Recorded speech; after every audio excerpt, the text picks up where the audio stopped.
opportunistic drug dealers in the UK are creatively cashing in on the Queen's death. In fact, they're sending out text messages to their clients, for lack of a better word, letting them know that in honor of Her Majesty's passing, there are some deep, deep discounts offered on some pretty illicit drugs, including cocaine and ketamine.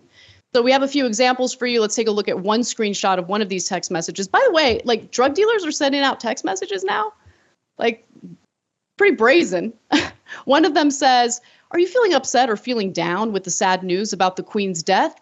Then don't hesitate to contact me. I'm about until 1 a.m. And then it says, "In tribute to the Queen, who was 96 years old at the time of passing, I will reduce the price of 1 gram of Bolivian flake," which I've been informed is actually cocaine. So there you have it, Cenk. There's more examples that I could read to you in just a moment. But what do you think? What I love is when we try to put morality on drug dealers.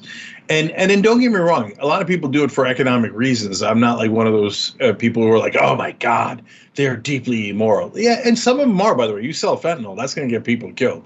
So it's a mix. But they're trying to move product, man. So the best analogy I can give you is corporate executives. So is drilling for oil going to destroy the planet? Yeah. But they're making millions of bucks doing it, so they're going to keep on doing it. And everybody in politics and media is going to cheer them on. But drug dealing is illegal. Well, actually, some drugs. You think the Oxy folks didn't try this? The Oxy folks were like, hey, doctors, okay, and make any news event up. Take advantage. Oh, the Queen is dead. Can you believe it? Come to our symposium in Vegas. We'll pay for everything. As long as you push Oxy on all of your patients, and on and on and on it goes. So yeah, drug dealers are trying to make money, and they'll use any reason to. And I suppose it's possible that some people are depressed that the Queen is dead, and they want to get high to relieve that depression. That's not the way I'd go, but I guess. Man, can you imagine being so depressed over the Queen's? I mean, look, no, I'm I sure can't. There are people who are depressed, but like, homegirl lived till 96. Like, she lived a full life. You know what I'm saying? Like, yeah, it would almost be cruel to, like, I don't know. I know. But look, she reigned for 70 years, and she's a monarch. There's another word for monarch. It's called dictator.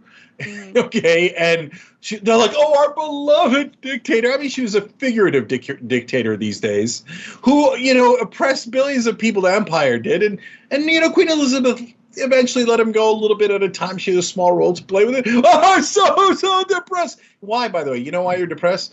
Because they brainwashed you. They made you think that the monarch was a good thing, and that, like, taking over other countries and stealing their natural resources was a cool empire, and that you should be into it, and you should worship the kings and queens. Don't buy into that nonsense. So they got some good drug deals for you guys if you do, though.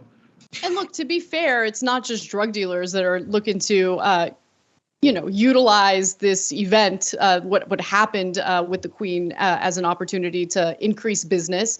You have, like, creators of NFTs trying to slang NFTs of the Queen, which I can't even believe that anyone would purchase NFTs at this point. But it's happening. It's still there.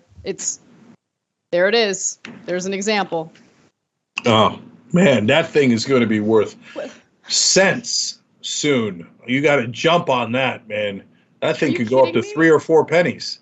That thing's a debt liability. Like, there's no way. Like, what are you going to do with that? But this is what we're dealing with. Okay, anyway. By the way, though, again, are they really that different than the so-called credible people in our world? What happened after Roe? Women's rights were ripped away from them here in America, and the Democrats jumped out with fundraising emails. They're like, send money now! And behind the scenes, Nancy Pelosi went and supported someone who was against choice, and fought really hard and gave money to put him back into Congress. So total liar. Is that more or less moral than the drug dealer? At least the drug dealer is actually going to get you high.